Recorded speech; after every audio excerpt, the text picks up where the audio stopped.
CBS Sports coverage of the men's NCAA championship. The road to the Final Four brings you to the Inland Empire of Spokane, Washington. Round 2, Big East meets Pac-10. The 5th seed Connecticut Huskies against the Stanford Cardinal. Take a look at the brackets. These two teams advanced, beating BYU and San Diego. And remember, the Alamo is what they want to be chanting come tonight. They'll go to San Diego, the winner. Hello, everyone. Tim Brando, Bob Wenzel by my side. And you know, there are 31 teams remaining in this tournament, Bob. And of those teams, I don't know if any of them have an impact player quite like Emeka Okafor. Certainly not at the defensive end. Okafor, the nation's leading shot blocker. The reason he is so good at it, obviously long and he can jump. He waits for the offensive man to leave the floor before he goes up. But he's not only good on defense, he is very strong offensively, averaging 15.5 points a game. And on the other side, Josh Childress, 6'8". Josh gives, and his teammates love that about him. Also, when he receives, he takes care of business. He can shoot the ball from the perimeter at 6'8", long-armed. He is also the second leading rebounder in the Pac-10. He plays for one of the most influential coaches in the game, Mike Montgomery. In 1998, he went dancing in San Antonio to the Final Four that year and took Kentucky into overtime in the semifinal round. And here are the matchups for today's game. And Ben Gordon, Matt Loddick is one you're going to keep a watchful eye on. Ben Gordon, almost 20 a game. He's important. Matt Loddick hit a 3 with 49 seconds to go to save Stanford against San Diego on Thursday. And the venerable Jim Calhoun claimed the brass ring in 1999, beating Duke and Tampa. And with more on what has been a difficult year off of the floor for Coach Calhoun is the third member of our broadcast team, Leslie Maxey. Tim, it was a difficult year indeed. On February 6th, Coach Calhoun had prostate cancer surgery, and he had a checkup before he came to Spokane and was cancer-free. He came back 2 weeks after the surgery, and apparently his actual comeback date was this coming Monday. His wife said she was tired of him yelling at the team at the TV screen, so she sent him back to work early. One tough cookie. Back to you, Tim. All right, he certainly is, Leslie. Jim Calhoun, I think's inner circle has grown, too, since we knew he was an enjoyable fellow to be around. Now he's letting other people know. Well, I think when you go through what he's been through, it changes your perspective some. The officials, Ted Valentine, Tom O'Neill, and Eddie Jackson. We're underway. Stanford is a team traditionally that is a power inside team, but this year not as powerful as they have been. They want to take care of the basketball, but they will shoot from three-point shot. Connecticut really wants to put pressure on people. Up and down game. A pull-up, not there. Out of bounds, it belongs to Connecticut. We should mention we met with several of these players yesterday, Childress among them, and delightful young men on both sides. Okafor and Gordon for Connecticut as well. Little and Julius Barnes, kind of guys you'd like to have. Denham Brown. Boy, he's had an excellent tournament. Scored 7 points at the start of the second half in a game where Connecticut struggled against BYU offensively. Only shot 32% and won anyway. We're talking to the players from Stanford. Childress quickly pointed out there's Rob Little on the offensive boards to tie the game at 2. But Childress pointed out quickly, isn't that the guy that got 111 one game in Canada? That's right, exactly. And then Julius Barnes pointed out, yeah, but that was Canada. Gordon hits the 3, and it's 5-2.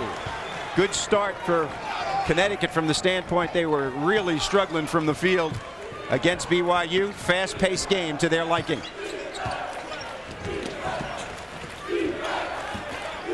There's the dump down to Little. Jump hook on the baseline with a little touch. Well, Rob said that he was not going to be intimidated by the shot blocking of Okafor. Little is a wide body. Emeka, not this time.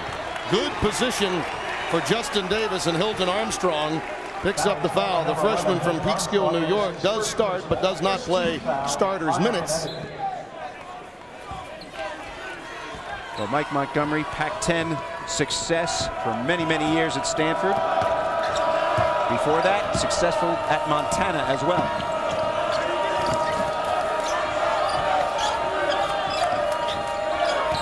Davis, little ball fake, gets Armstrong in the air. And Hilton picks up his second. Just that quickly Marcus White prepares to check in. Well, Hilton Armstrong starts, and he's really a good passer, but not a physical kind of player yet. 6'10", not very wide, and Stanford does have physical inside players. Justin Davis.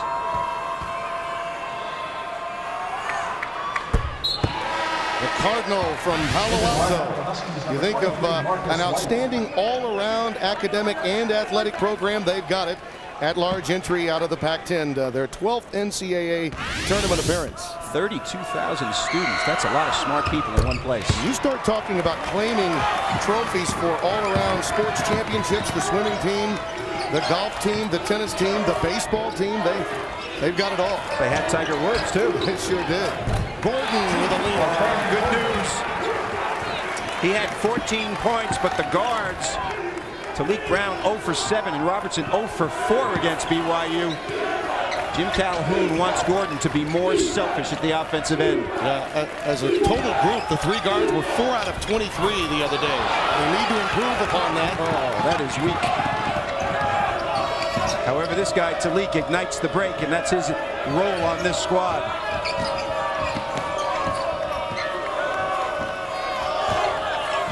Both teams preferring man-to-man. Good help side right there by Little. White in traffic. Stays with it on the offensive boards. Back up again and foul. And that's really what Connecticut is all about. And Stanford talked to us yesterday. Mike Montgomery said we've got to match their toughness. Marcus White has more rebounds than he does points this year. He just threw that one off the board so he could go get it, pad his stats a little bit. The freshman from Chicago, very aggressive on the offensive boards.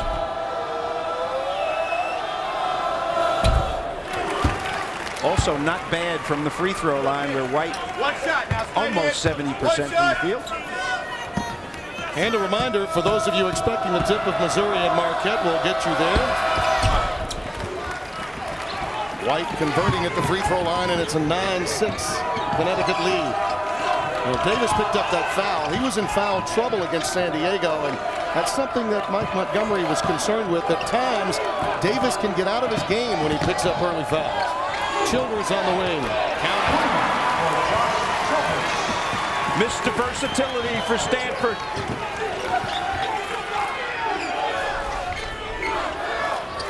Look at the long arms of Childress as he guards Denham Brown. Gordon the jump stop. Rebound pulled down by Loddick. 4 white shirts blocking out fundamental basketball on the part of the Cardinal. From deep. He's open on Saturday in Spokane.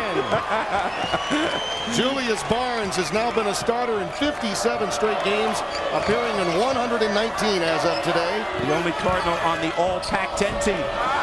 Nice scoop to the hoop and then using the sweet hook. Denham Brown.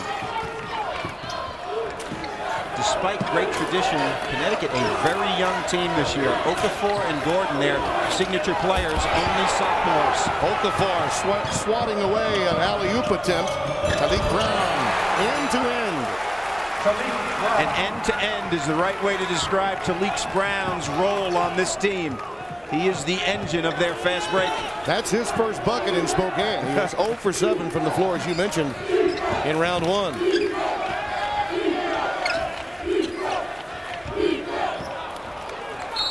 Out of bounds. Off of Davis. The Huskies will have it when we return. Sometimes the iron is kind, and at other times, a quality dent in the backboard.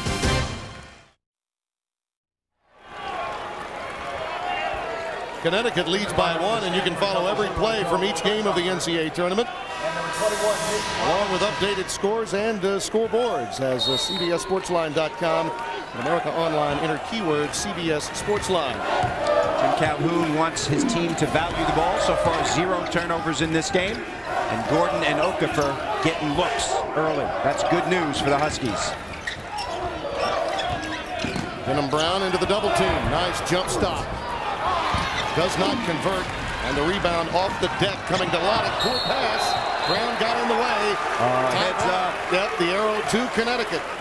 Loddick made a lazy pass to Barnes right there. Talik Brown really mentally on the spot in a situation like that. Well, you were talking about Jim Calhoun valuing the ball. There's an example of Stanford letting one get away. Exactly. They've got 3 turnovers so far. Rashad Anderson coming into the game. He's one of those microwave guys that heats up quickly, shoots from the perimeter. Zone defense on the part of Stanford right here. UConn not a team that uses a lot of three-point shooting. Gordon and Rashad are the 2. Right on cue, Ben Gordon very aggressive early on in this game. He has 8 of Connecticut's 16. He and Okafor accounted for 60% of their scoring, 34 of 58 points in round 1. Normally they account for 45%. Barnes falling away. Well, Julius Barnes is really a 2-guard playing the 1-guard spot for Stanford. They had a guy named Chris Hernandez who was injured and cannot play this year at all. So he is a scoring point guard. Very competitive individual as well. Watch the inside action right here. Okafor using the glass rubber. Joe Kirchhofer. Kirchhofer, a body physical kind of guy, trying to knock around Okafor inside, but Okafor so quick. Loudon running the curl. Kirchhofer on the glass. He's fouled.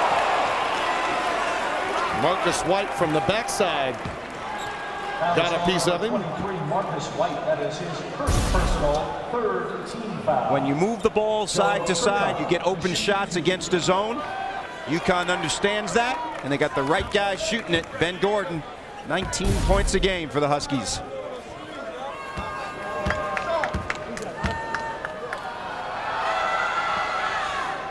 Kirchhofer, junior from Elk Grove, California, and Laguna Creek High School.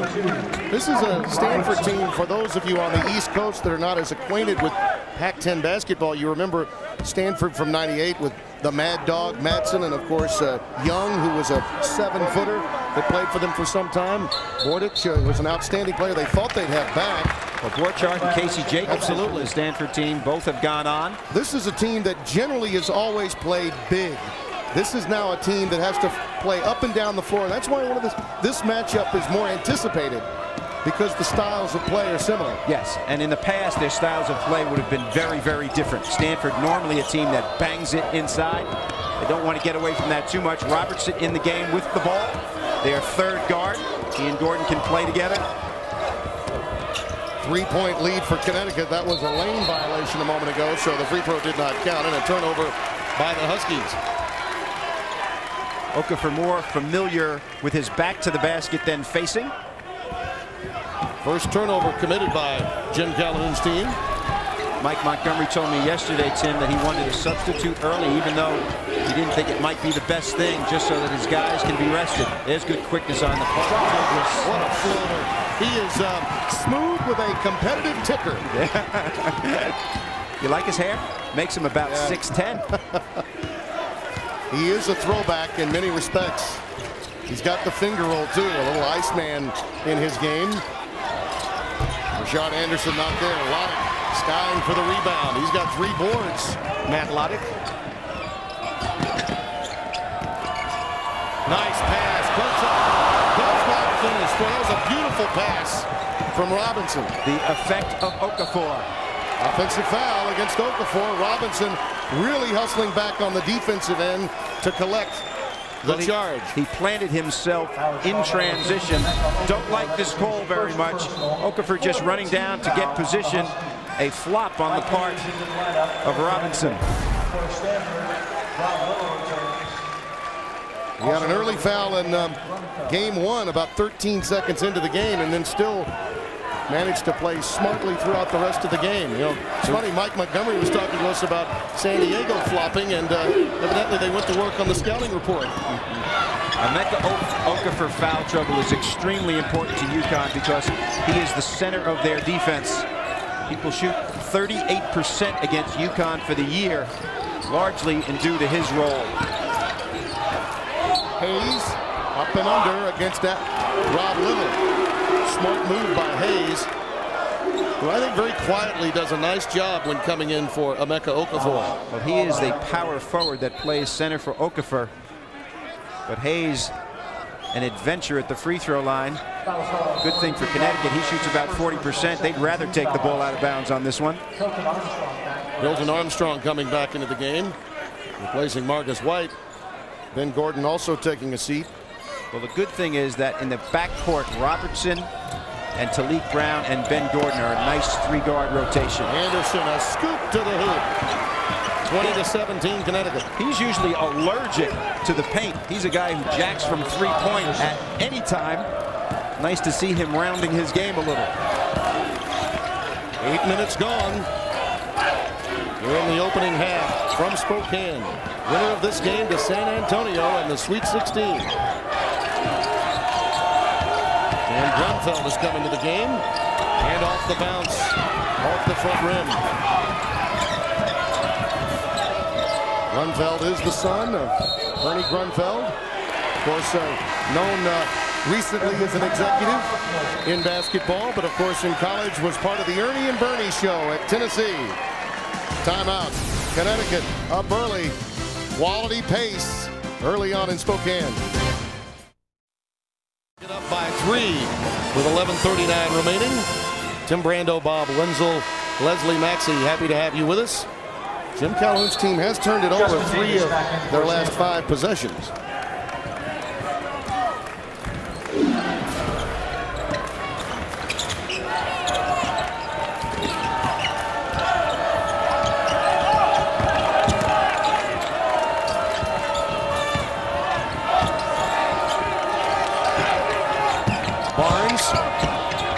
Barnes attacking the glass and giving it up. Nice play. And tell you, Rob Little's a lot to contend with down there. The foul does go against Connecticut.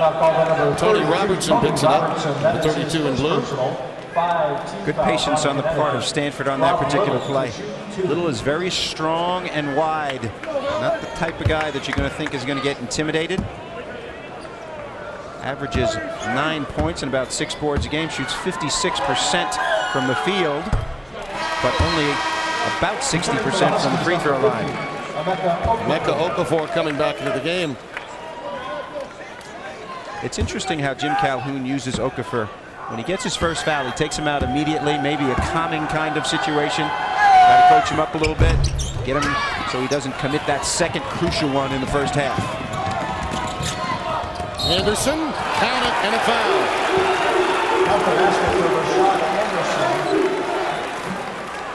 In a game that has featured 4 lead changes, UConn leading 22-18, 11:09 remaining in the opening half. It's been a very quick offensive pace. John Anderson at the line has a chance for the old-fashioned three-point play. Dan Grunfeld picking up the foul for Stanford. Rashad Anderson, normally a guy who shoots threes exclusively, has taken the ball to the basket strong in this game twice already. Freshman from Lakeland, Florida. This is the largest lead for either team. 23-18 Huskies. There's the dump down to Davis.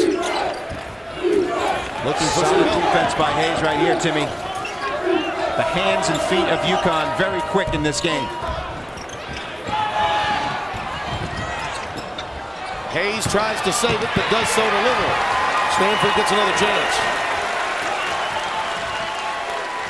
Can you take your SATs twice?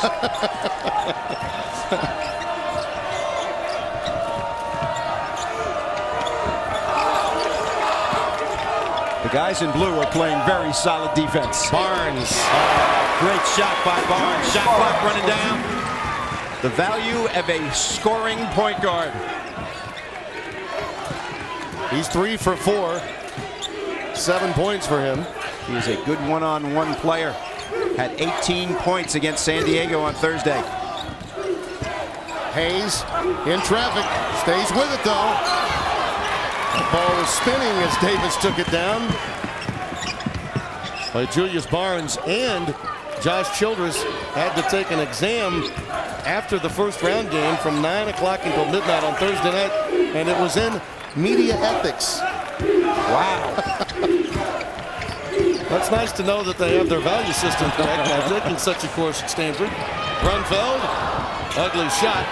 Pulled down by Robinson, who's been very active. Julius Barnes again. Again a tap out by Little, saved by Barnes. Stanford's hustle in their last two possessions, characteristic of their play. That's why they are the only team to beat Arizona at Arizona this season.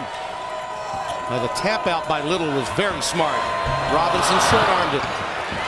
Again, Okafor's presence can alter shots, force you to shoot it a bit too quickly.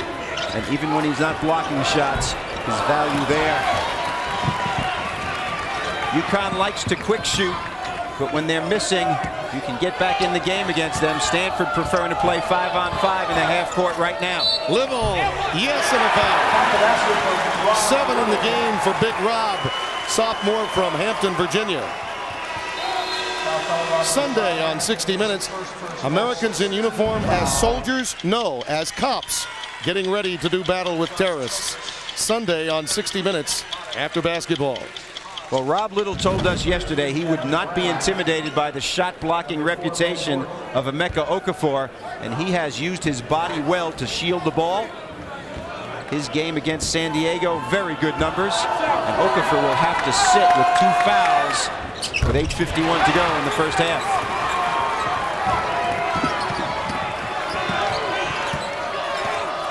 We're tied at 23. With 8:45 and counting here in the opening half. This is the time where Ben Gordon needs to get involved in the game. He is a superstar, but a reluctant one. White pulling up. Great defensive work by Stanford. Little has really acquitted himself nicely down low. Davis off the feed from Childress. Good find, Alonic. Too strong. Childress trying to keep it alive. Okafor with the clear. 3-on-1 for Talik Brown. Nice throw. That's sweet. He is a good layup shooter. That was not an easy shot. Hesitation move gets him to the goal. Got right past Jason Haas, number 32 in white. Just into the game for Stanford. Talik broke his hand and missed 4 games this year. That was from near Seattle rather than Spokane for Lodick. And for those of you who don't know geography, Seattle is not close to Spokane. About 300 miles. A 4-hour drive that we may be taking later tonight. Childress a pull-up. The iron unkind to Josh Childress. Good pace of game for both teams. Stanford's one of those teams that is very difficult to characterize, Tim. Sometimes you think, well, they're sort of a half-court team, but they will take the break opportunity when it is given, as they've demonstrated in this game. Okafor can't get out because no stoppage of play. This is risky for UConn. Justin Brown is at the table coming in for Okafor. Good ball movement by Stanford in the last 3 sequences, and Davis falling away. Gets one. Davis was blank.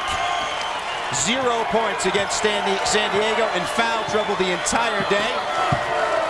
When he is in, they are better.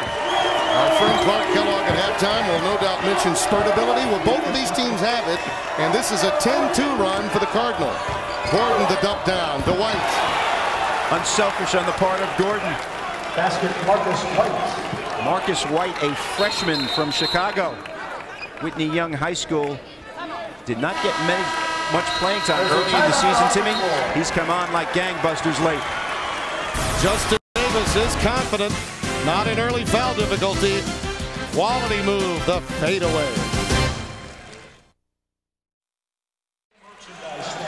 Stanford leads by 1 with 6 minutes and 36 seconds remaining here in the first half. 6 players from each team. Total 12.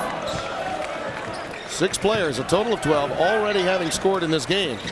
And Rob Little doing a very good job on the inside for Stanford. He is looking for the ball right now with Justin Brown, a sub in. Josh out below. No basket, foul call on number 42, Rob Little. That is his second personal 4th team foul. No basket, wave it off. Rob Little picking up the foul, his second. Little tried to pave the way for Childress. In football, you're allowed to block like that, but not basketball.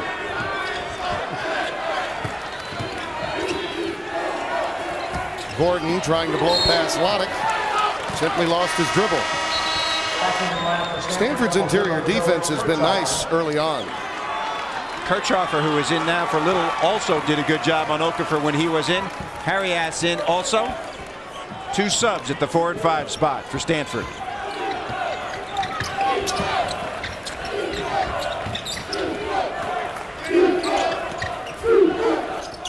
Back in Spokane after some sobering news from CBS News. Loddick hits a 3. When he comes off screens and can get a good pass, he is very accurate from deep behind the 3-point line.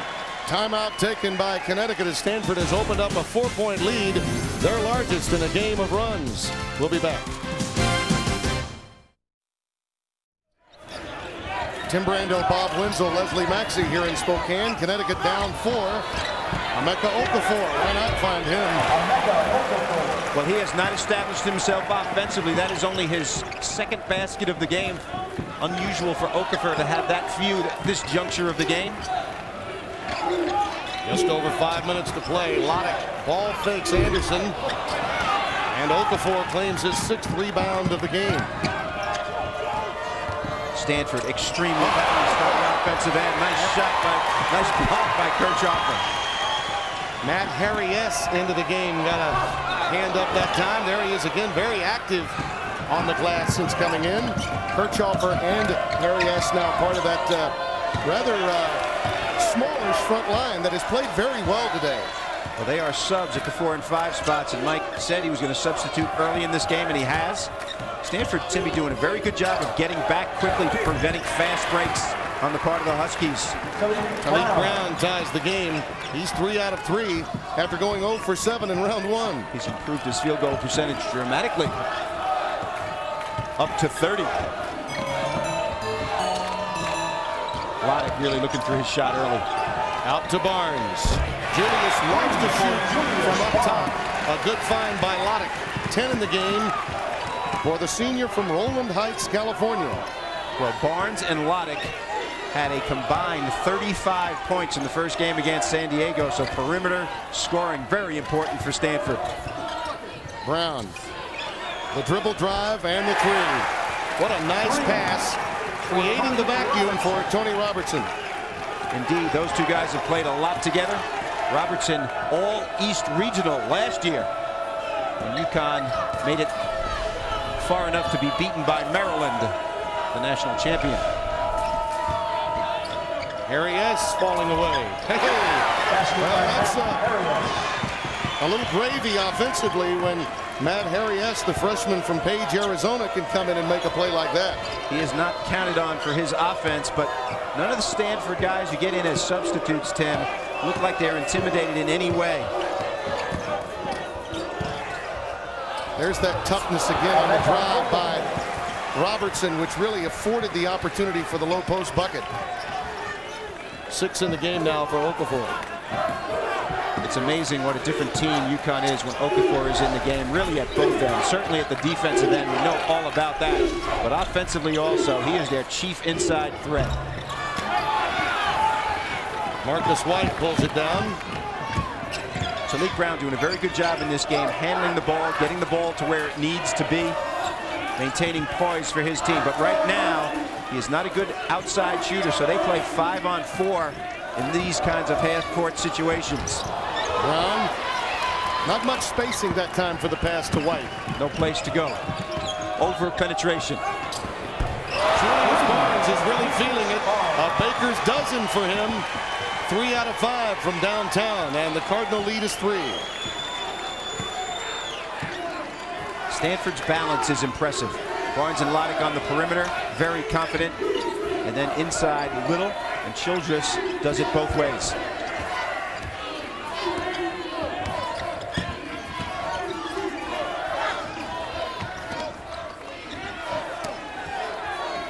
Fatigue setting in right now as we approach halftime. Lots of guys feeling tired right here.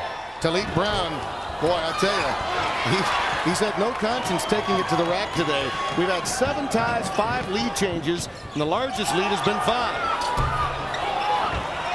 Now Brown with a run out. He's got 3 on 2 to Denham Brown. That's a block. It'll go against Matt Loddick. Well, Loddick sacrificing his body to try to get an offensive foul, but no going right here. There you see our game summary. The three-point shooting for Stanford, you anticipate for them to hang in. They're going to have to shoot more threes than Connecticut, don't you? Well, yes, but they do have balance too. Little has done a good job. He's on the bench right now with 2 fouls. Gordon and Barnes doing what you would expect for scoring guards. 7 players, at least 3 points for UConn also. A very well-played game by both teams so far. Don't forget, coming up on Singular at the half, Greg Gumbel and Clark Kellogg will get you caught up on all of the rest of the tournament news. Missouri and Marquette is a game that's also going on. They'll update you on all of that at Singular at the half. How about the Fighting Irish in Illinois in Indianapolis? Boy, that was well attended. Speaking of shooting well from behind the arc. Irish knocking him in from deep. Speaking of that, Julius Barnes, who also took his media ethics test the other night, says, I want some more ink.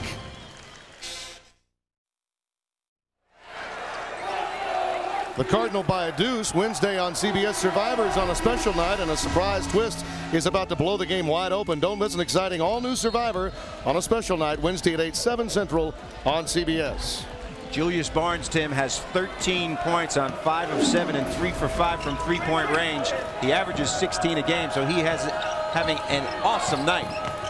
The other thing that Stanford has done is they've kept the block out of the game. They average 8 blocks per game. Connecticut Barnes again with a rainbow.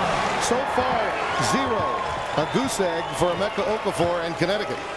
No block shots, and that's a big part of their game, as you said. Julius Barnes really taking care of business in this game. He's got 16 now in the first half. The only member of the Cardinal on the Pac-10 All-Star team. Gordon pulls up.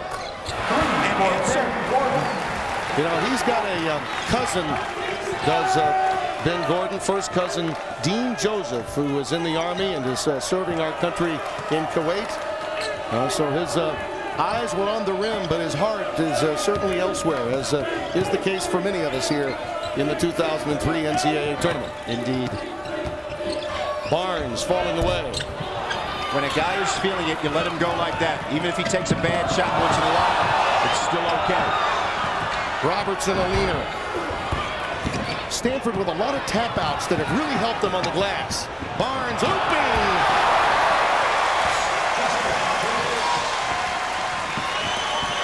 Justin Davis alive and well after having 0 points against San Diego. Does Julius have touch even with his pass today? I'll tell you what, he is looking good. Great hustle on the part of Stanford to even get this ball, and a perfect pass. Barnes choosing to lay it in. I mean, Justin Davis used to lay it in rather than dunk. Timeout taken by the Cardinal. An entertaining first half here in Spokane. Barnes has been special. Back for Connecticut, number 50. Scouting reports, Bob Wenzel. That's what inbounds passes with 1.5 remaining are all about. Coach, tell me about this one.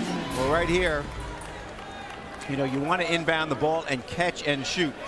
So the screening is very, very important. Look for them to go near sideline. Robertson instead up top. And Stanford, in a game that has featured 5 lead changes, lead this one by 4 on the strength of Julius Barnes, who has truly been outstanding. 16 points for him, 4 for 6 from downtown. And for Emeka Okafor and the rest of the Huskies, they've got to solve the Stanford issue in the full court game. Emeka Okafor, no blocks to this point. Let's go to Leslie Maxey. Coach, outside of Barnes' 16 points, very even scoring effort. Are you happy with the pace of the game? Well, they're beating us at point of attack, and they've gotten out on the break some, and we've not done a very good job getting them squared. But we're shooting the ball well, and we shoot it well, we look pretty good. We have to do a better job defensively, but if we can continue to shoot like this, I like our chances. All right, let's see you in the second half. Back to you, Tim. All right, an entertaining game, 4-point lead for Stanford. CBS Sports exclusive coverage of the NCAA basketball tournament will continue after this message and a word from your local CBS station. CBS Sports presents Singular at the Half. Singular's wireless polling allows you to get into the game. Hi once again, everyone, and welcome to our studios here in New York for Singular at the Half. I'm Greg Gumbel, along with Clark Kellogg, and at halftime in Spokane, the Stanford Cardinal with a 4-point lead on UConn. Clark? Well, this is a fast-paced game. Both teams comfortable in transition. We take a look at Okafor. He's got 6 points and 6 boards. Rob Little has done a nice job. Okafor has not blocked a shot. He's the leading shot blocker in the nation. Why? Because Stanford has been able to get into their offense quickly, and they've relied a lot on the quick-hitting three-point shot. Evenly matched game, and the winner of this game moves on to San Antonio next weekend. Earlier today at the RCA Dome in Indianapolis, terrific game. Notre Dame and the Fighting Illini turned Francis to Matt Carroll for the three. Notre Dame had an early 6-0 lead. It took a while for Illinois to score their first two. Here it is right here. D. Brown, pause, parking, put him away, dribble, 8-2, Notre Dame. Then in transition, deep three. There's no defense for that, Greg. 16-7 lead for the Irish. Brian Cook going to bring the Illini to within 3. D. Brown on the miss, and Brian Cook flying in for the throwdown. But Torrin Francis gets it out to Danny Miller. He made 5 threes in the first half. Chris Thomas, nice crossover dribble down the lane. Time expires in the first half. Notre Dame led, and they led by the time the game ended. Dan Miller, a layup on the drive. Notre Dame won at 68-60. Here's the same Mr. Miller after the game. We're going to Sweet 16, but I know we're not satisfied yet. I'm not satisfied yet. And, I mean, there's a lot of teams left in this tournament. We want to be one of the last. If we can be the last, that'd be great, but we're going to try and fight our best to get as far as we can. Dan Miller with a career-high 23 points as Notre Dame moves on. This was unexpected. This was a sublime effort. I thought Illinois would have the advantage inside, but the defensive strategy to play behind James Augustine and Brian Cook made them shoot over the top. Notre Dame rebounded competitively. They jump-started themselves with all of those three-point shots, and they rode that momentum to the win in the second half. All right, Clark, that was the first game of the day in Indy. The second game in progress right now, the number 6 seed in the Midwest, the Missouri Tigers, taking on 3rd seed Marquette. 31-26 Golden Eagles lead with coming up on 3.5 to play in the first half. Gus Johnson and Len Elmore are there. Marquette has played some great defense in the first half, and they shot it well. Also, 57% shooting for Marquette, and they now have their largest lead of the game, 34-26 over Missouri. And this has been a game where, by contrast to Thursday, where Missouri turned it over 23 times, they're doing pretty well with only 6 turnovers. But Thursday they shot 54%. Today they're only shooting 35%. So they can't put the ball in the basket even though they take care of it. Offensive foul called on Jimmy McKinney. His first. And the winner here plays the winner of Indiana-Pittsburgh in Minneapolis. The Midwest Regional. There's Quinn Snyder. That hair starting to get a little ruffled now. Well, he's got to be concerned right now. Marquette, they've established their perimeter game with Diener, and now Jackson is starting to come on. Ball goes inside to him. He takes the double now and kicks it back out for an easy jump shot. So they not only have the perimeter game going, they got a little inside-out action going. Wade swings it, looks down low, out of bounds. And boy, Wade gave a steely-eyed glare to Todd Townsend.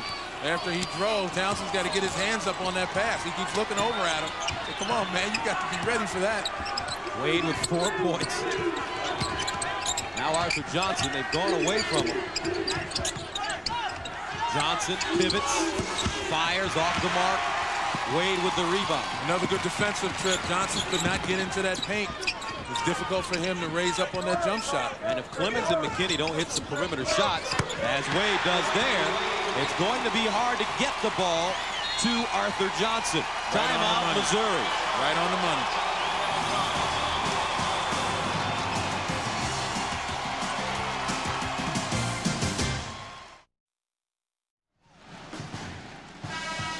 Marquette with its largest lead, 10 points.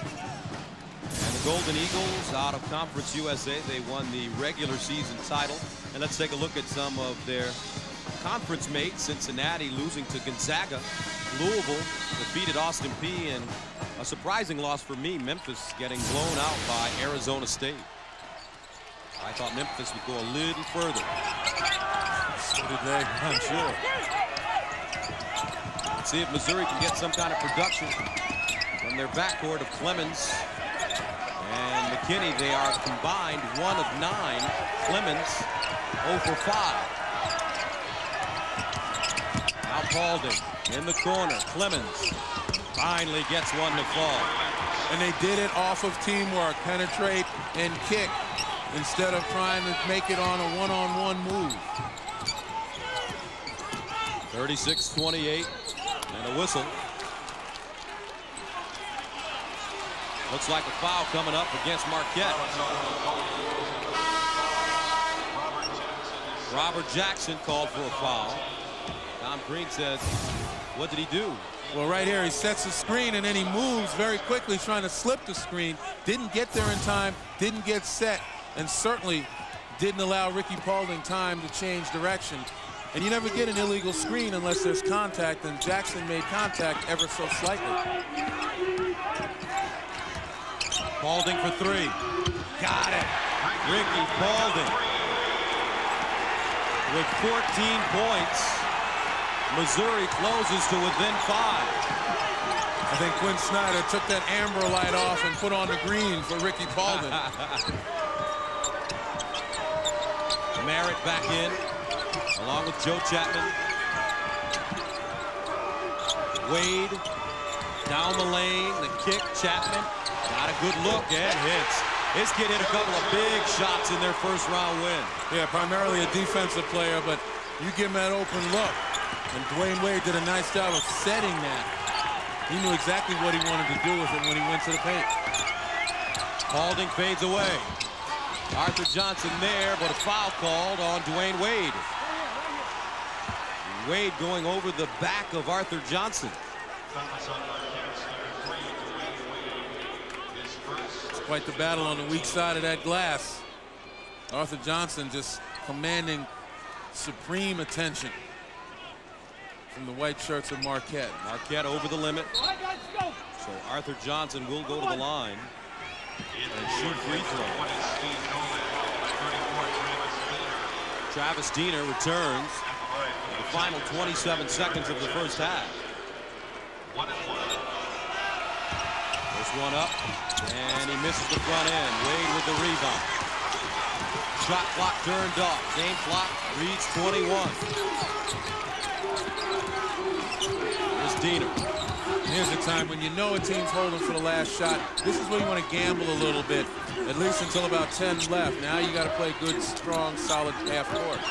Wade backs it up, wants to go one-on-one, spins, backs it up again, pivots, fires, and he was fouled. Yes, he was. Right on the elbow on the release. See, what I was referring to was with about 27 seconds left, and you get in half court, you know the other team's holding for a last shot. Shake them up a little bit. But here in the last 10 seconds, and you see the shot clock just running down, Wade shoots a fadeaway, and you can't foul a guy shooting a fadeaway. Low percentage shot, get a hand up, and hope that he misses. 6 points for Dwayne Wade, make it 7.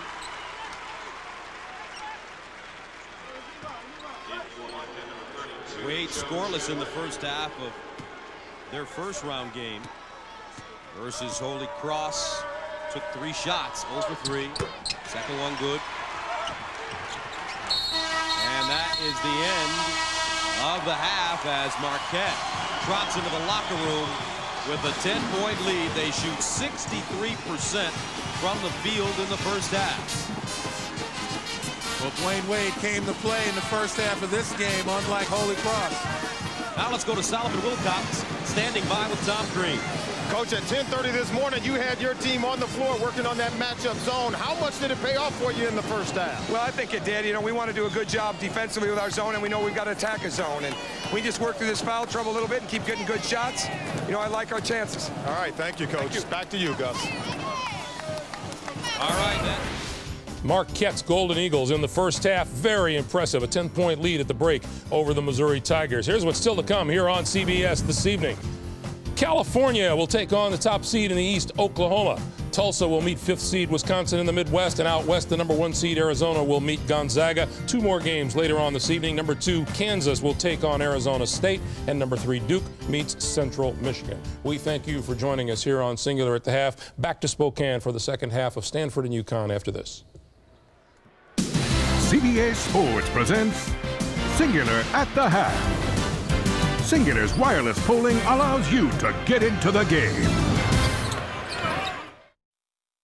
CBS Sports exclusive coverage of the Men's Basketball Championship is sponsored by Anger Management, the United States Army, HP, and by the Mazda 6.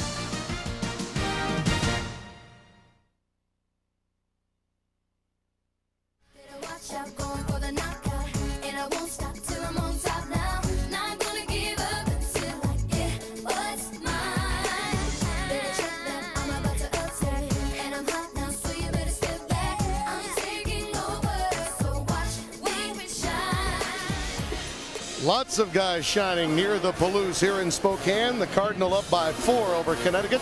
Tim Brando along with Bob Wenzel. And, you know, even more impressive to what Stanford has done is that Josh Childress only has 5 points. Well, that's right. And Emeka Okafor has no blocks, but everything else is shining. Both teams shooting very, very well from the outside. UConn shot 32% the other day and won. Both teams 50 and 47. That's what you want. The three-point shooting accuracy also there, but Stanford much more frequent, and that's why they have the lead. The blocks conspicuously absent. Connecticut 0, and that is a big part of their game. The two guards doing it great. Barnes 16, that's his average. Ben Gordon is 4 for 5 from the field. 22, Justin Davis. 24, Julius Barnes. We're underway here in the second half. Stanford has the ball to open. Look at that. When leading at the break, 16 and 1. They take care of business in the second half, and if Barnes keeps playing the way he's playing, they're going to have a very good shot. Connecticut, a combative team. Denham Brown. Okafor the follow. Emeka Okafor in that piece that you saw prior to our game done by Clark Kellogg, I think put in perspective what it really is like to come from a background outside this country. And that was certainly the case for him. Barnes to Little.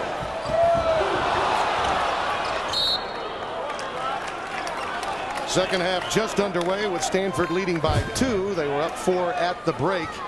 Connecticut Huskies relying heavily on driving to the basket while Stanford collects more threes. Childress drives inside to Davis, and he does draw the contact and the foul. Both Davis and Little on the inside for Stanford have done a very good job of shielding the ball away from Emeka Okafor. He has 0 block shots in this game, and certainly a big part of their defensive efforts are his intimidation on the inside. He had 7 blocks against BYU on Thursday. But Davis and Little not intimidated at all. Yeah, Emeka Okafor actually said that he cried when his father made him play basketball. His father, Pius, who of course very active in the Nigerian army during civil unrest in that particular country. He's making his opponents cry now that he is playing basketball. Yeah, father, a son, a ball, and a dream. Coming true for the Okafor family. This is where Connecticut struggles a little bit. Stanford has done a good job defensively in the half-court 5-on-5. Okafor. Nice defensive work by Rob Little, but he stays with it. White the follow. Connecticut quicker to the ball, and Okafor finally gets it done. Great action on the offensive board. Okafor got the basket, but Marcus White kept it alive. Stanford, a good team at blocking out, but Connecticut too quick on that possession. Jim Calhoun was looking for a whistle, did not get it. Loddick, bunny hop off the jump stop, and that's a turnover. Well, he had a good jump stop, but he slid afterwards. You want action on the offensive boards? Take a look at this. 4 white jerseys around, and Marcus White keeps it alive. Okafor, the beneficiary of that work. Connecticut happy about that sequence of events. Well, were it not for his problem with block shots today, he'd have a triple-double, already close to that. 10 points, 9 rebounds, but Emeka unable to swat one away as of yet. Talik Brown, a 360 move. White the follow. Childress pulls it down. First rebound for Josh Childress. Loddick the floor. Great coordinated effort between the two guards. Loddick and Barnes. Give Barnes the credit for the penetration. The dump down to Emeka.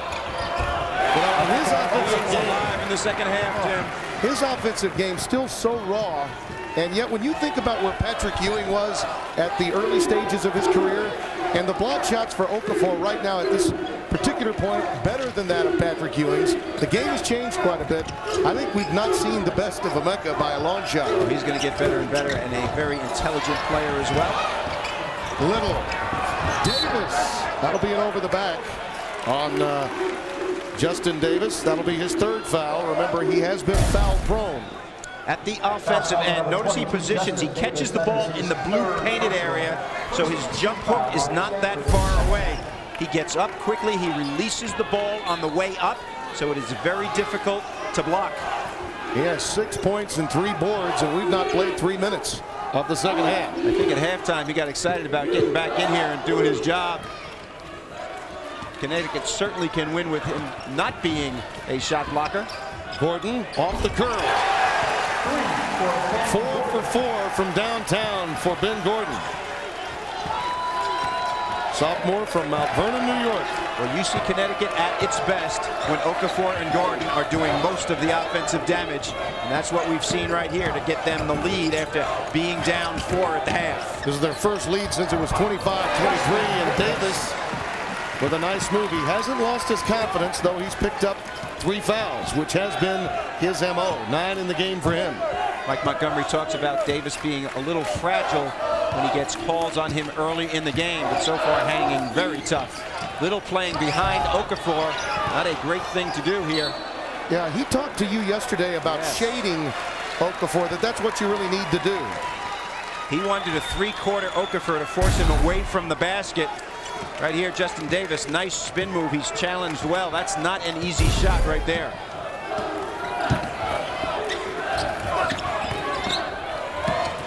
Four minutes gone here in the second half in a highly competitive second-round game. Connecticut, the 5 seed. Stanford, the 4. Childress knocks that one away. There's a timeout on the floor. It's end-to-end here in Spokane. Connecticut has tied it up.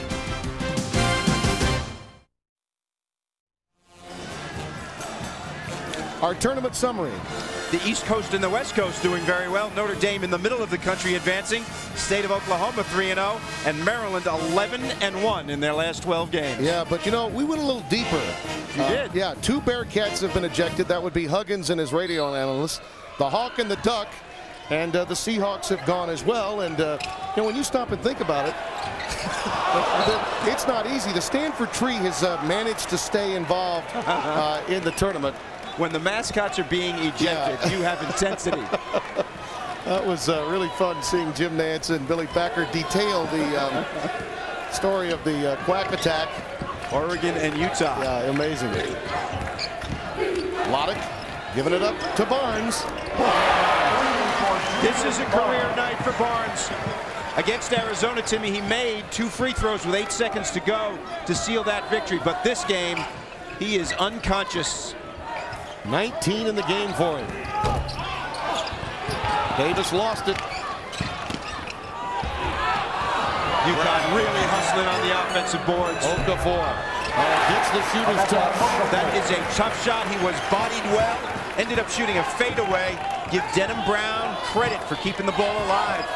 Denham Brown and Marcus White, 2 freshman forwards. Biggest game of their careers. 14 in the game for Emeka. Davis. Justin Davis with 11 today. Experience.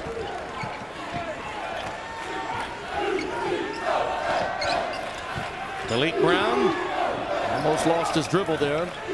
Watch when his shot goes up for Connecticut, how all the white jerseys block out and crowd in the paint. And despite the good efforts by Stanford blocking out, UConn doing a good job on the offensive boards. Gordon. Okafor again, the ability to go up and over a player without making contact. Those are the kind of plays that make coaches wonder about foul trouble. Okafor went over somebody and kept it as a held ball. Hayes comes in to give them some more muscle on the offensive boards.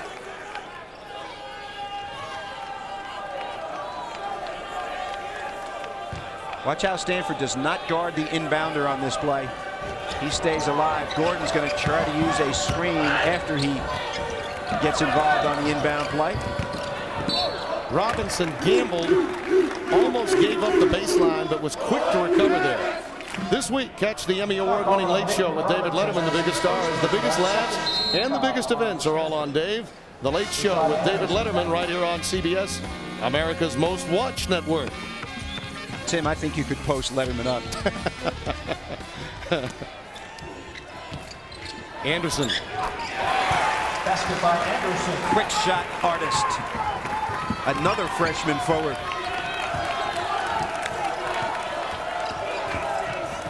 Interesting game right now. Connecticut wants to rush the ball up and crash the offensive boards.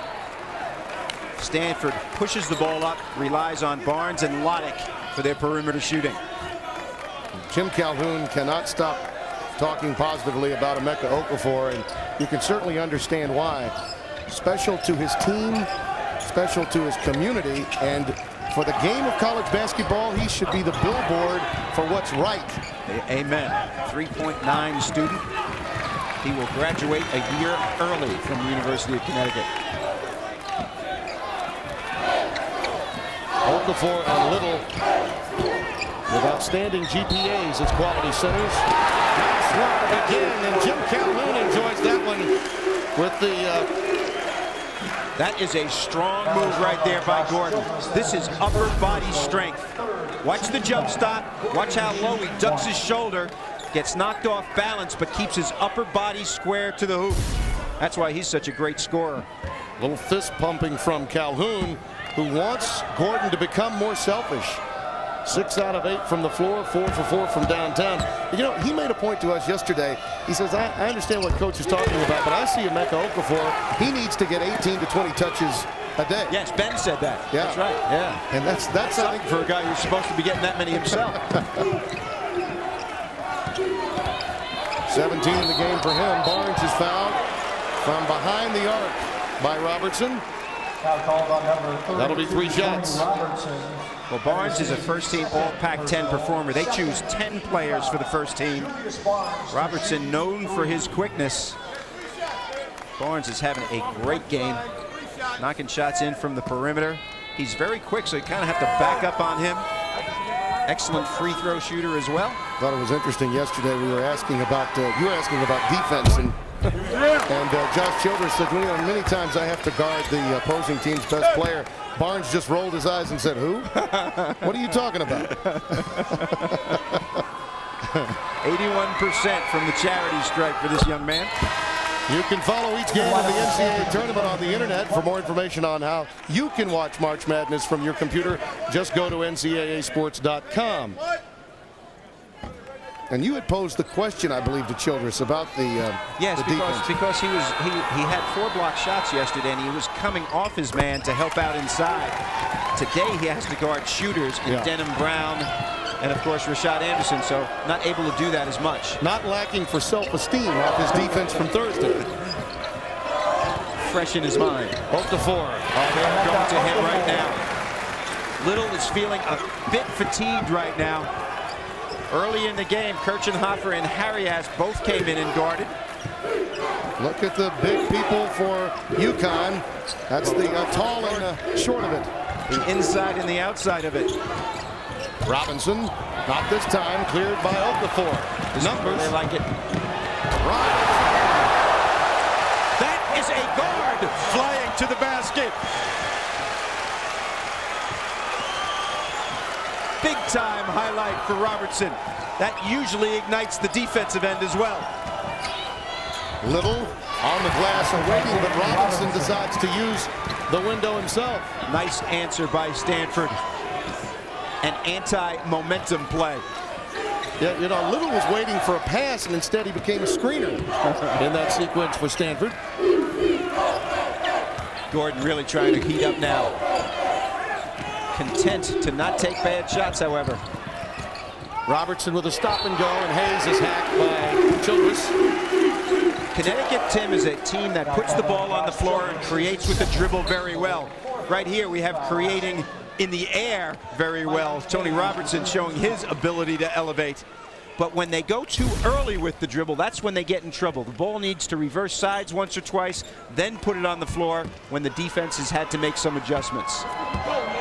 Hayes, a complimentary player that, when you look at junior college influence on many teams, particularly perennial powers, you wonder why that occurs. Well, they have to play that particular role, and he's settled in to coming off the bench and having to play perhaps out of position at times for the good of the team. Well, he's the physical prowess underneath, but he's an adventure at the free throw line where he shoots only 40% for the year and misses both here. Oh, what a play by Okafor.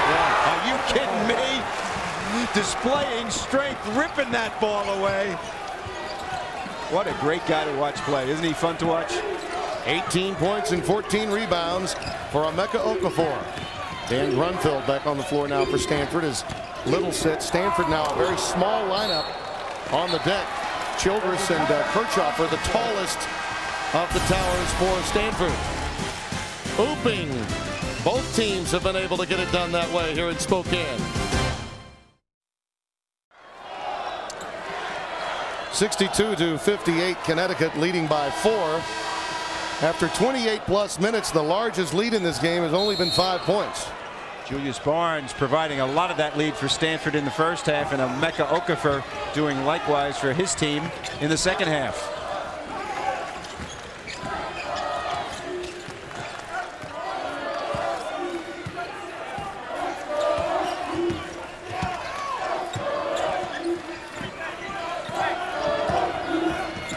Robertson over Grunfeld.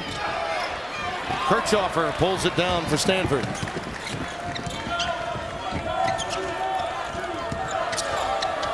Talik Brown shadowing Barnes very well in the second half. Childress, Okafor the rebound.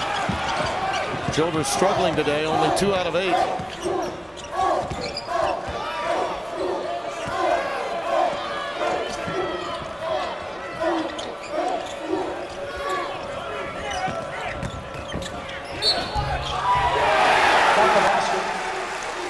Robertson gets the bucket and the foul and a chance to get the old-fashioned three-point play. Connecticut with an opportunity at a 7-point lead, which would be their largest of the afternoon. Dan Grunfeld getting the foul, and Marcus White coming back onto the floor, and Michael Hayes sitting down for Connecticut.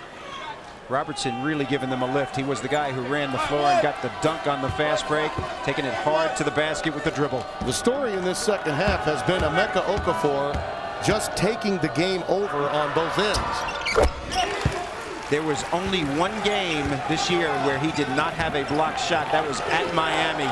No blocked shots for him, but his offense has been absolutely fantastic. 18 points and 14 boards for Emeka. Most of that coming in the second half. Davis. Stanford beginning to force it a little. Quick timeout taken and a nice save by Tony Robertson. It's a 14-4 Connecticut run. 10.5 remaining here in Spokane.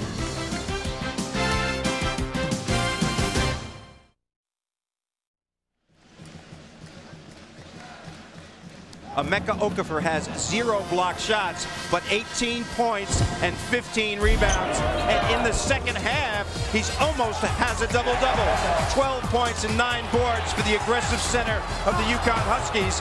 And that's what's got his team in front. Okafor dominating both on the boards and with his offense in the second half. Basically a CPA, already with a BA, an MBA soon, likely to have a doctorate in pharmacy. The young man is just so magnificent, and you look athletically at where his game is, he's developed much more so mentally than physically, and that's an amazing thing to say given what we've seen so far today. And precisely that, because his upside is going to be that much more tremendous. Third foul on Emeka, and that means he'll have to sit for a time, but Hayes has really handled these situations well for the Huskies, and the good news for Jim Calhoun is that while he does sit, they now have a 7-point lead, which is their largest of the afternoon. But the problem is he has been the focal point of the offense while he's been in here in the second half. So now they're going to have to make an adjustment with other guys scoring. Chief among them should be Ben Gordon.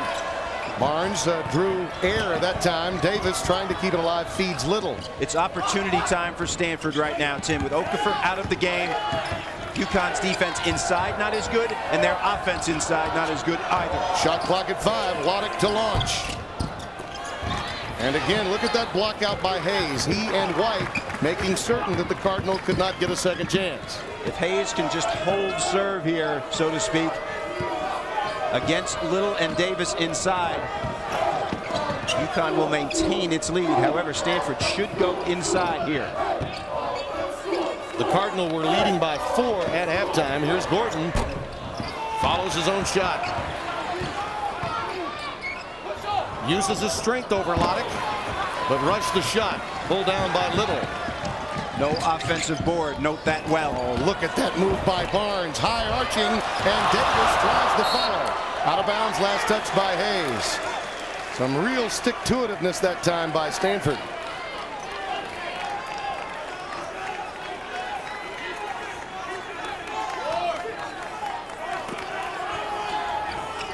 Connecticut with their largest lead of the day of 7, but Emeka Okafor with a 3rd foul sitting. Loddick can't hit that one. Last touch by Davis, and his Huskies have it back. I'm sorry, Tim. His absence, of course, affects them at both ends of the floor, both defensively because of his lack of intimidation there that they do not have when he's out of the game, and offensively he's been their main cog in the second half. Talik Brown needs some dribble penetration. Tony Robinson has added a lot. Denham Brown, a guy who can shoot from the perimeter. Talik Brown with a quick cut to the basket off the pass from Gordon. Numbers now for Stanford. Loddick to Davis. Stanford with just their 2nd field goal in the last 6 minutes, and they cut it to 5. Well, Okafor's got to come back quickly. Only 8-something left in the game. There's no point in leaving him out. He doesn't have 4 fouls. He's got only 3, and he knows how to play with fouls. Gordon. A little double clutch from Gentle Ben. He has a gentle attitude, but a very aggressive game. Also a stoic approach. Plays the point and the 2.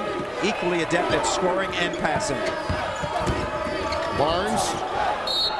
The physical nature of Connecticut's defense at times can be bothersome, particularly for a guard slight of size. That time you saw the girth a factor.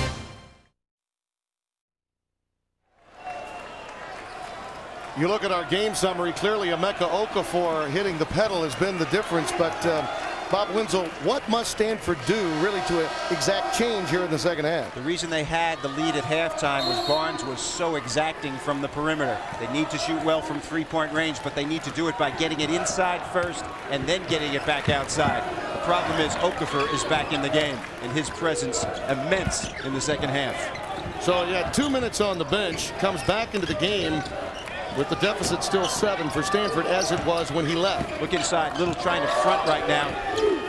When Okafor catches the ball, he can shoot over you. So you've got to really force him. Nice double team right there. See how far out he caught it that time? Good play by Barnes and Little together. Off of Connecticut, Stanford will get it. And now Ted Valentine coming over. We could have an overrule. We do.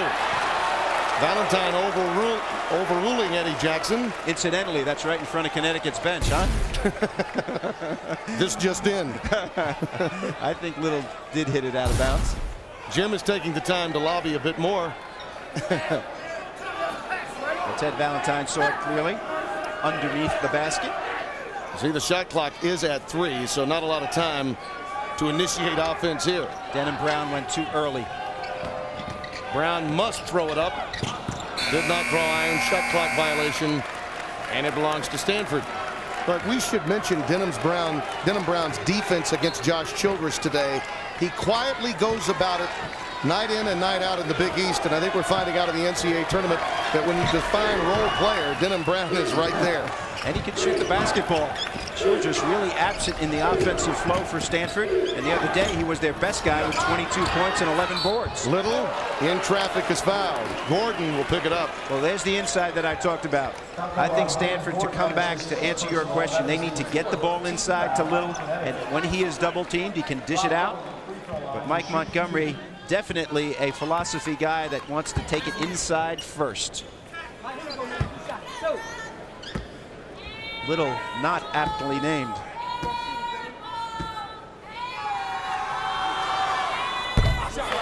Be a part of the madness when Coca-Cola presents the Late Late Show with Craig Kilborn in New Orleans, the Big Easy. It's a week of March Madness direct from the Big Easy, beginning March 31st right here on CBS in the land of hot boudin, cold couscous. The Craig Kilborn Show here on the America's Most Watched Network. Gordon with the ball down with a 6-point lead against the Stanford Cardinal. And Okafor back in the game with only 3 fouls. Stanford doing a solid job defensively right here.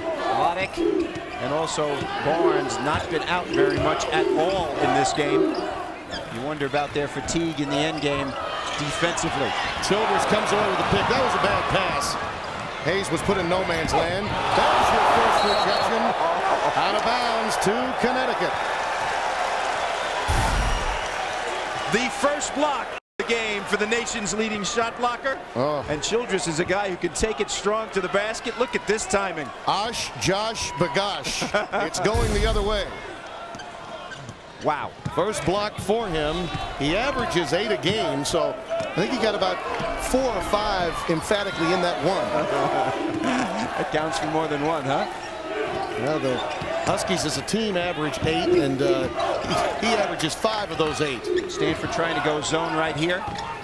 Connecticut not a team that shoots the ball a lot from 3-point range, although in this game they've shot over 50%. There have been times in this second half that you get a feeling that Stanford's being pushed around a little, that Connecticut's strength and their physical approach to the game is beginning to take its toll. I think their athleticism on the boards is where you see that the most. Davis the rebound, fouled by Okafor. That's an easy one to call, and that's 4.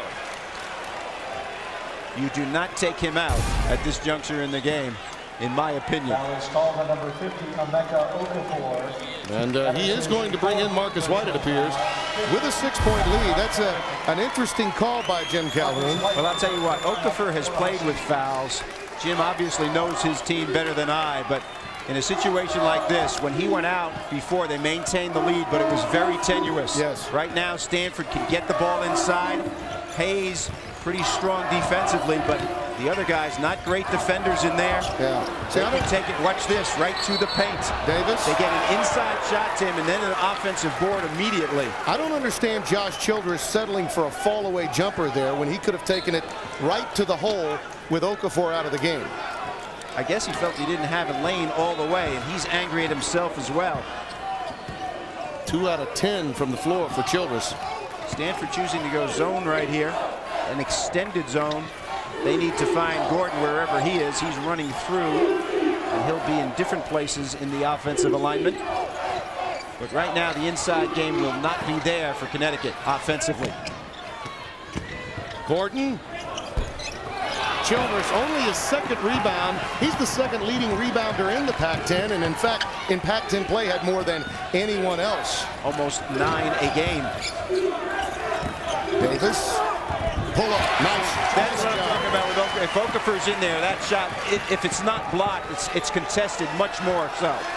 Justin Davis, the honorable mention all Pac-10 player, now has a double-double, 15 and 10, and the Cardinal congregation being heard from.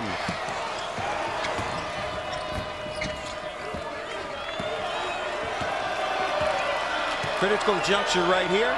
Ben Gordon should take the shot. Malik Brown, that's a tie ball. Arrow to Stanford. That is over penetration on his part. Jim Calhoun not happy with Malik Brown on that play at all. If he has a tendency to over penetrate, this is not the time to do it. Robertson, as an experienced senior, comes in and takes his place. Denham Brown back for the Huskies. Okafor's been out for a minute and a half. And during that time, Stanford missed an opportunity to get it close and converted on another. Should they collect one here, it's a one-possession game. And you're right, Bob, the gamble of allowing Okafor to sit by Jim Calhoun does come into question. And of course, the other side of the gamble is if he gets his fifth, then he's not going to be in at the critical end game situation. Davis has that one deflected out of bounds. 17 on the shot clock for Stanford. White did a great job of coming over and blocking that shot. He is a very active guy, although not a physical specimen in terms of his girth. Very good jumping ability. Nice quickness by White to deny that entry pass into Justin Davis's hands. Guy who did not play until the middle of the season, and he came in and showed that he wanted to get minutes by working hard on the offensive boards. And as a result, a main cog in their offense now. Well, they reset the shot clock, which I don't believe should have happened. It was at 17 when they triggered it in. The ball never got to the rim. Well, in these junctures, Ted Valentine going down to talk to Jim Calhoun to explain the situation to him. Well, perhaps there's a possession change. Maybe there was a possession change in that sequence before the ball went out of bounds, in which case you would get 35 back. Well, right here, this is the play where White hits the ball out of bounds. Yes. So 17 seconds remaining right here. I believe they're going to rule that Connecticut did have possession briefly. Yep. And a turnover by Stanford. A lost opportunity. You have to admire Connecticut right here in terms of their defense. Mike Montgomery not happy with his team on a turnover at that juncture. But Connecticut using its quickness to compensate for Okafor being out of the game.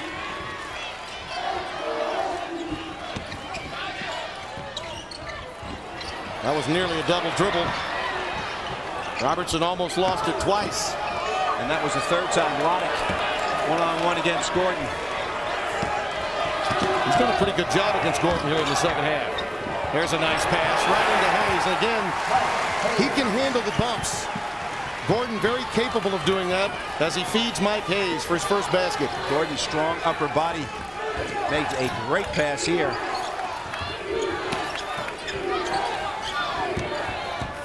Little shouldn't mind the contact, and he's fouled by Hayes. Well, Hayes saying, I had my hands straight up, Mr. Referee. That is his first personal. 16 fouls on Connecticut.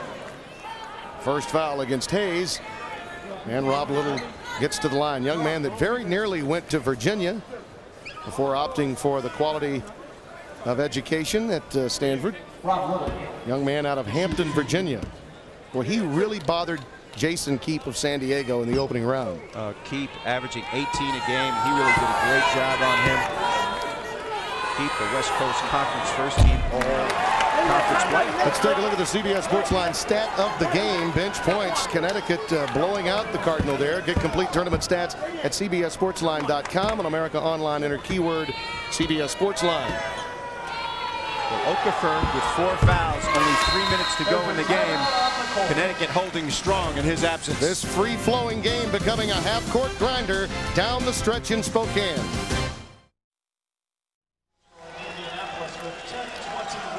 The Huskies lead by 5. America at war tonight on CBS. If you think you have seen shock and awe, you haven't. There's a lot more to it, and the men who designed it are on a CBS News special, America at War, tonight following the games. Tim, you mentioned the grinding of the second half. The score was 44-40 at halftime.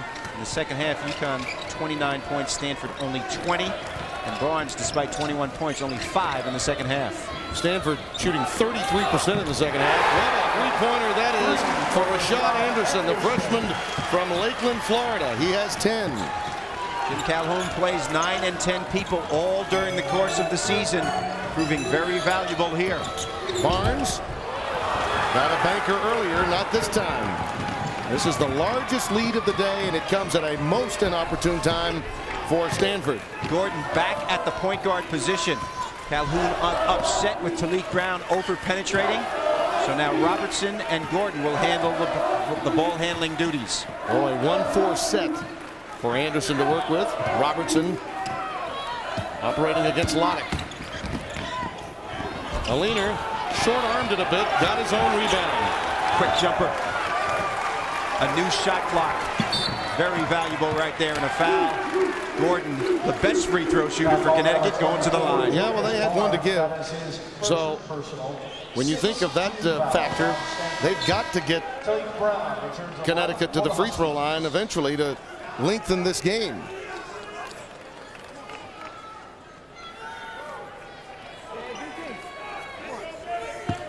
Hey, Timmy, the other thing that Connecticut's done very well here in the second half, 16 offensive rebounds for them. Their ability to go to the offensive boards displayed right there by Robertson, a guard. 13 in the second half on the offensive boards. Nice save again by Gordon. This sequence really hurts. Move by Gordon. I'll show it to you, and then I'll give it to you. Oh, man. I mean, he gave Childress a show and a look. There's a little return to sender by Barnes. You had to know that Julius Barnes would try to one-up him here. A sense of where you are on the floor belongs to Mr. Ben Gordon. This should have been a block shot, a la Miguel Jordan. The show and then the go. I'm telling you, on the way down, uses the English off the glass. Very creative shot by Gordon.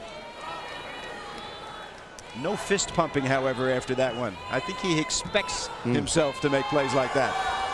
You heard what Jim Calhoun told us yesterday.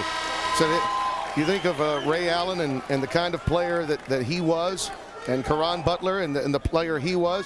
Ben Gordon has the chance to be the same kind of player. He just needs to know that. That's right. That's a good point. I'll tell you, he is in that group in terms of scoring 1,000 points in 2 seasons. Timeout, Stanford. Timeout for the Cardinal. They are down 8, 1:53 to play as they look to extend things.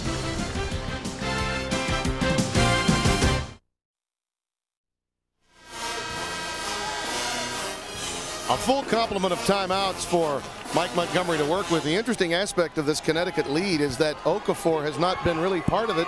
They've spread the floor, and the Connecticut guards have taken over. And I'll tell you what, Hayes has done a great job on the interior defensively, and so has White. This is very valuable going forward. If they win this game and go to San Antonio and play in that regional, the fact that Okafor was out, played great, and then was out at critical times, and they still won. Very valuable in terms of their confidence going forward. Barnes picks up the foul. And don't forget, coming up next, our sequence of games includes top-seeded Oklahoma against Ben Braun's California Bears, Tulsa and Wisconsin, and a game we have here that should be outstanding, and a game that many here in Spokane care greatly about, Arizona and the Zags. Gonzaga and the Bulldogs going after the Wildcats later today here on CBS. A lot of these teams practiced at Gonzaga's campus while they were here. Ben Gordon really stepped up importantly. A tremendous tournament for the Pac-10 as well as the Big East Conference. A couple of big wins for the Big Ten head-to-head against the SEC yesterday. Purdue's blowout of LSU was startling, and Indiana coming from 11 down to beat Alabama. There's the dump down to Davis. See the panic in Stanford here. He does get the roll. And a quick timeout. Well, they've got a rush, and oddly enough, Okafor back in, afraid to foul, and Little scores.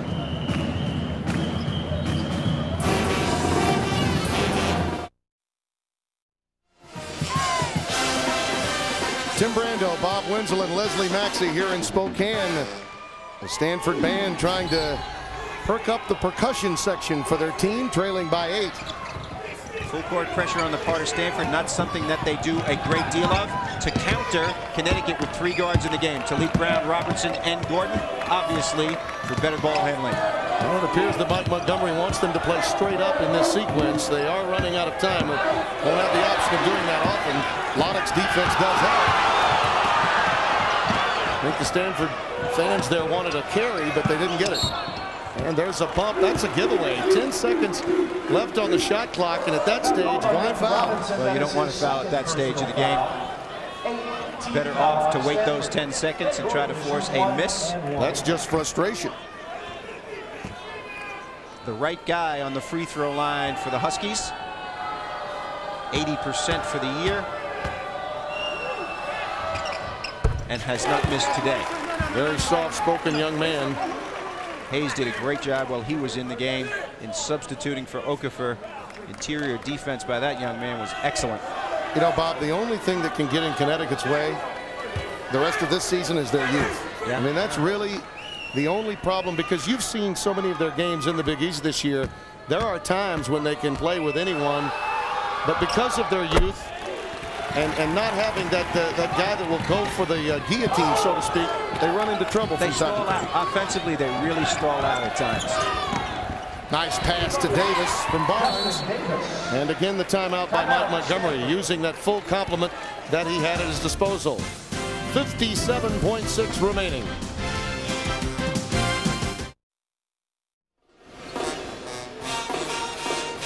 (78-70) Connecticut. They trailed by 4 at halftime. When trailing this year, they were 2-8. And for Stanford, when leading, they'd only lost 1 game. So this is a wonderful comeback by Connecticut. Fueled by their 2 superstars, Emeka Okafor and Ben Gordon. Big numbers for both of them in this game. Okafor willed them to a lead, and then Gordon, to this point, has contained the lead and at the same time extended it, while Emeka was saddled with foul difficulty. No question about that. Emeka went out, sat out for about 4 or 5 minutes. At that juncture, it was critical. Calhoun very confident in his other players. They did a good job, and Gordon took over offensively. When you think of retaining a lead and doing so with Emeka Okafor out of the game, Stanford will look back at those missed opportunities. While Okafor was out of the game for better than 3.5 minutes, Stanford only converted 1 field goal try in many chances. And you would think that they might do a good job in the paint at that juncture. Got to the line a few times, but only 1 field goal. Okafor the pickpocket, and a quick foul given up by Robinson against Tony Robertson. The other thing about Connecticut defensively, they keep people to 38% for the entire season, Tim. That is excellent defense. And in the first half, Mike Montgomery's team shot 47%. That was a little uncharacteristic. The defense much, much better for UConn in the second half. Well, Denham Brown closed down Josh Childress today. I mean, 5 points on 2 out of 10 shooting, just a couple of rebounds. Josh Childress played 35 minutes today. He was not involved much offensively. Barnes had that load today.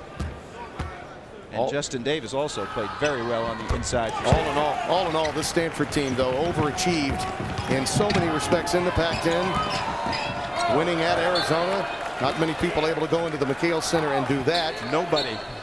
And they were picked 7th in the preseason out of 10 teams in the Pac-10. So a very successful season for Stanford and Mike Montgomery's group. And of course, Connecticut, we assume, if things go according to Hoyle right here, they will advance to San Antonio.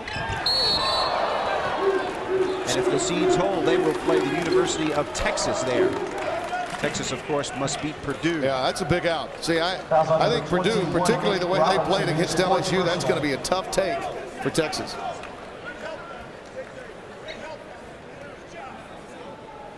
An 11-point lead for Connecticut, their largest of the day, and they really extended that lead in the last 4 minutes of this basketball game with Emeka Okafor, who had been their star of the day, in foul trouble. He got his 4th foul and went out with a little over 6 minutes to go in the game. The score was 67-61 when he left the game, and then he came back about 2 minutes later. The lead had moved to 7, then sat again, and the lead emerged to double digits. And we're moving them ahead into San Antonio. Whereas you mentioned earlier, Bob, they'll meet the winner of the Purdue-Texas game. Of course, San Antonio, the Final Four site next year's tournament. It's a wonderful place to have it. Stanford would tell you that. They were there in '98. Davis using the glass. 21 for him. Justin Davis has played well. Loddick picks up the foul with 20 ticks remaining. Our Chevrolet most valuable players of the game, and trust me, it was a tough call between Ben Gordon and Emeka Okafor, but Emeka 18 points and 15 boards. In the first 10 minutes of the second half, he set the tone. Julius Barnes, 23 points, 5 of 9 from three-point range. He was 4 for 4 to open the game from downtown, but for Ben Gordon, 27 points, 4 boards, 4 assists. Well, the two sophomores establishing themselves for Connecticut. Okafor on the inside and Ben Gordon on the outside. Barnes had a great first half where he had 16 points. Little did a good job inside, not being intimidated by Okafor's shot blocking. And the shot blocking not a factor in this game whatsoever for Connecticut, and yet they win. Crowd responding to Matt Loddick, who played valiantly all season long for Stanford. Young man out of Winnetka, Illinois, struggled mightily to get to a point in his career where he'd have an opportunity to play. Look at that. Bunch of young men coming into play for the first time in the NCAAs as Julius Barnes leaves. Emeka Okafor gets a standing ovation from the Connecticut fans and his teammates. They embody what's right about the college game. Excellent student, excellent player. Bessaker just into the game. Tyler Bessaker makes history. Name in the scorebook in the NCAA tournament. That's going to do it. A nice show of sportsmanship by the Cardinal. Wishing Talik Brown well as Nick Robinson as they advance to the Sweet 16. For Bob Wenzel and Leslie Maxey and our entire crew in Spokane, this is Tim Brando saying so long. Husky Mania will move to the land of Remember the Alamo, Greg. Back to you in New York. Tim, thank you. The UConn Huskies in the Sweet 16 for the 7th time in 10 years. 85-74. The Huskies are victorious in Indianapolis.